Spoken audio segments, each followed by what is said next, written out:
Alright there guys, welcome back to Photoshop Crunch Flyers, where we teach you guys how to make beautiful attractive flyers.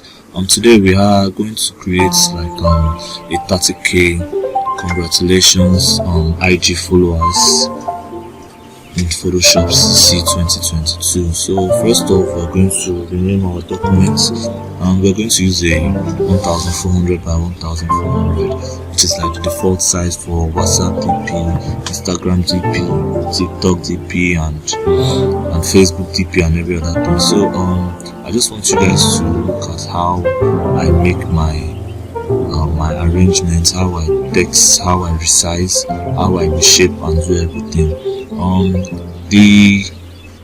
The link of the fonts I'm going to be used, if you really need it, I need you to drop a comment in the comment section below, so that I'm going to show you guys how to make text. So as you can see in the text, the name is already displayed there, so you can also go to DA fonts and download the text for free. And if you need resources to the pictures and most of the stock resources that I use, just drop a comment in the section below, so that I'll help you guys drop the link in the video. Without wasting much of your time, I'll just leave you guys to enjoy this video. It's a very illustrative video.